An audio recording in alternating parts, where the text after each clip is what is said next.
中国啦，肯定要赏过中国人嘛。那些马来人啊，没有来是不抓，我们没有来是抓我们的，可以要。Malaysia dah jadi sebahagian daripada China. Menteri Pelancongan kena tukar orang lah.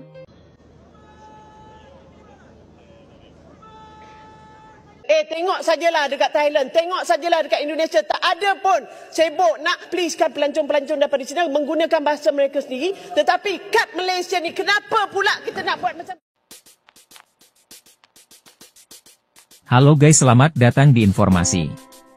Kali ini kita akan membahas tentang keresahan kaum Melayu yang merasakan dominasi yang kuat kian hari yang didirikan oleh identitas kaum Cina di sana.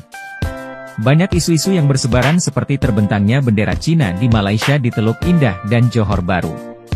Sambutan hari kemerdekaan yang menggunakan tulisan Cina, papan nama restoran yang menggunakan tulisan Cina hingga dukungan supporter kaum Cina di Malaysia yang mendukung Cina dibanding Malaysia saat bertanding olahraga. Keresahan ini muncul dari kaum Melayu yang merasa tersisihkan dan tidak sanggup bersaing identitas di sana. Mereka merasa wajah Malaysia lama-lama akan berubah menjadi wajah Cina. Namun apakah warga kaum Cina di sana berpikir sama? Kaum Cina di sana merasa hal tersebut sangat dibesar-besarkan di sana untuk konflik antar kaum. Ketakutan kaum Melayu itu hanya di pikiran mereka saja.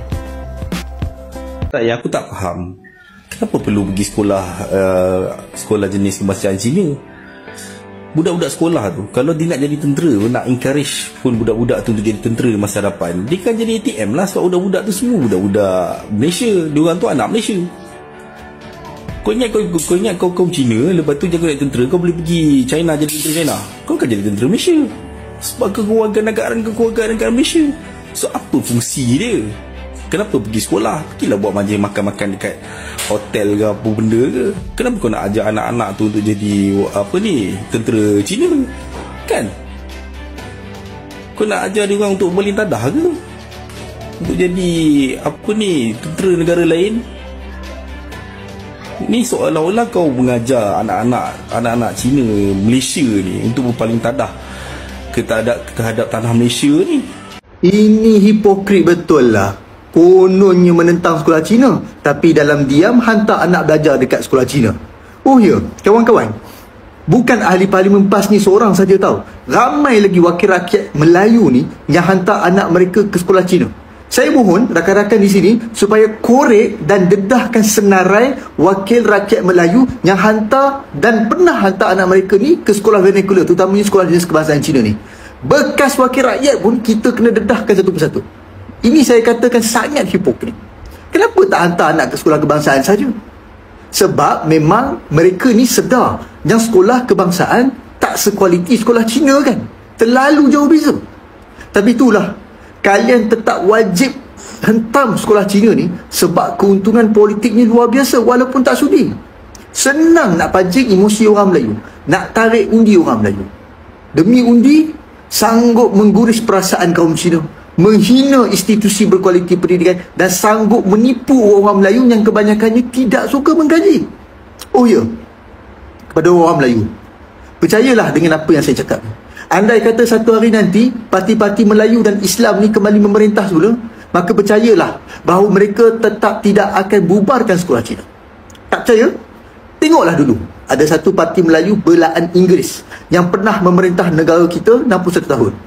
Ada mereka bubarkan sekolah Cina walaupun mereka mendominasi? Tak pun. Mereka tak akan berani punya, sebab nak jaga hati orang Cina dan nak gunakan sekolah Cina ni untuk memancing orang Melayu supaya kekalkan mereka berkuasa. Kepada orang Melayu lah saya nak tanya ni, sampai bila nak kena tipu lagi dengan golongan-golongan Melayu ni semua? Tulis dalam ruangan komen. Saya nak tahu juga berapa tahun lagi kalian nak kena tipu. Malaysia dah jadi sebahagian daripada China. Menteri Pelancongan kena tukar orang lah. Baru-baru ni ada isu viral sebab di KL nampak banyak papan tanda cuma ada tulisan Cina dan English. Ada yang sampai rasa macam berada di China bukan di Malaysia. Amai faham, Undang-Undang Kecil Iklan WP 1982 memang dah tetapkan tulisan bahasa Melayu kena lebih besar daripada tulisan lain.